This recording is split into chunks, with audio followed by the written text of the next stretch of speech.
For decades, a single idea was repeated so relentlessly that it became unquestionable truth. Fat is bad. Red meat is dangerous. And the less fat you eat, the healthier you will be. This belief shaped entire generations. It influenced what filled supermarket shelves, what appeared on food labels, what doctors recommended, and even the fear many people developed toward their own meals. Butter became the villain. Cheese turned into a guilty pleasure. Red meat was treated as a direct path to disease. Food was no longer nourishment, it was suspicion. Then, unexpectedly, something happened. The United States government officially announced a radical shift in its dietary guidelines. According to this new position, the so-called war on saturated fat is over. And with that declaration, decades of nutritional certainty were suddenly thrown into question. The new food pyramid presented by the U.S. Department of Health places something shocking at its very top: meat, animal protein, and cheese. An image that, for many, feels almost absurd. For others, deeply liberating. And for science, profoundly controversial. This leaves us with a simple but unsettling question. Have we been misled for decades? Or are we about to make a historic mistake? To understand how we arrived here, we need to go back in time. For many years, nutrition was guided by what appeared to be a logical assumption. Fat contains more calories, so eating less fat should lead to less weight gain. Saturated fat raises cholesterol, so avoiding it should protect the heart. From that reasoning came low-fat diets, light products, and shelves filled with foods proudly labeled zero fat. But there was a problem. Fat carries flavor. When it was removed, the food industry had to replace it with something else. And that replacement was rarely harmless. Sugar took center stage. Refined starches followed. Chemical additives became routine. As people reduced fat, they unknowingly increased their consumption of refined carbohydrates and ultra-processed foods. The consequences of this shift are now impossible to ignore. Today, more than 2/3 of American adults are overweight.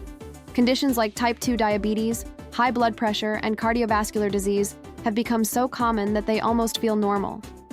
And diet is now recognized as one of the primary drivers behind this epidemic.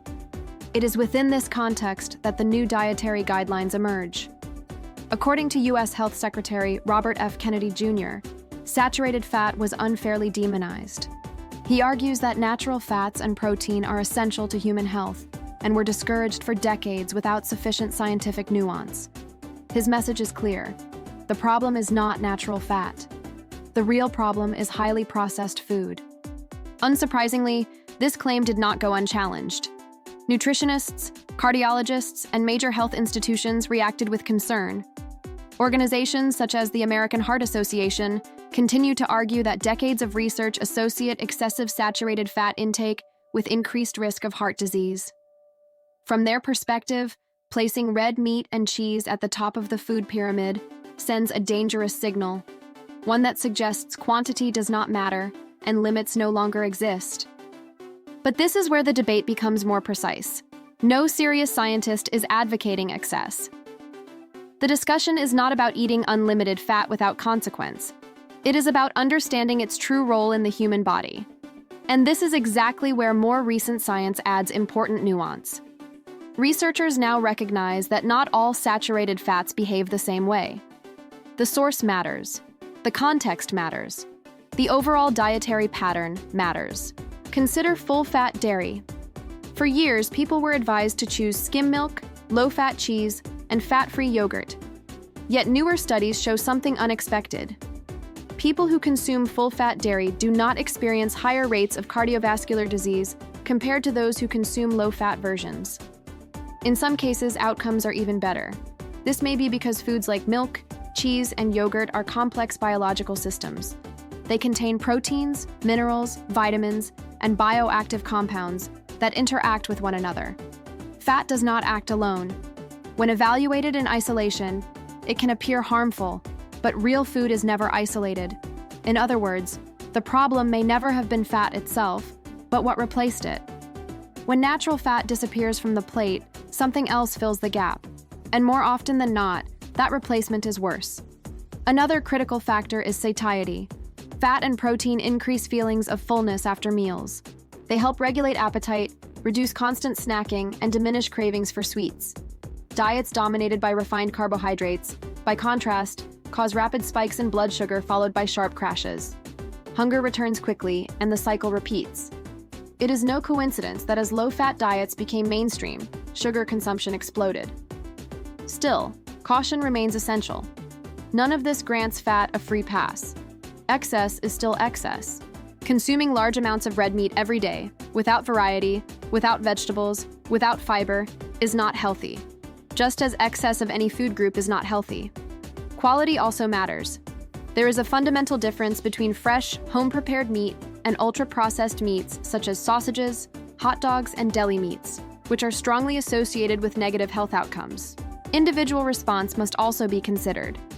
People with a history of heart disease, abnormal cholesterol levels, or specific metabolic conditions require professional guidance. The new guidelines do not eliminate personal responsibility. They simply shift the focus. And here we reach perhaps the strongest consensus of all. Regardless of where one stands in the saturated fat debate, nearly all experts agree on one thing. Ultra-processed foods are harmful. They are linked to inflammation, weight gain, metabolic dysfunction, and increased risk of chronic disease. Reducing them may be the single most impactful nutritional decision a person can make today. In this sense, the new guidelines deliver a constructive message. Eat fewer industrial products. Eat more real food. This does not mean eliminating fruits, vegetables, or fiber. It does not mean living on meat alone. It means abandoning irrational fear of natural foods and embracing balance over dogma. Nutrition is slowly moving away from rigid, black-and-white thinking, away from simplistic notions of allowed and forbidden. It is evolving toward a more mature approach, grounded in context, evidence, and individual needs. Perhaps that is the most important lesson of all. Science evolves, guidelines change, and what once seemed definitive often is not. Understanding both sides of the debate matters. If you have followed this narrative to the end, you have likely realized that caring for your health goes far beyond following simple rules. Here on this channel, that is exactly our purpose: to explore complex topics without fanaticism, to translate science into clear and accessible language, and to help you make informed decisions about what you eat and how you live. If this approach resonates with you, subscribe to the channel.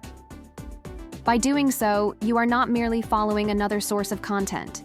You are choosing knowledge over fear and understanding over dogma.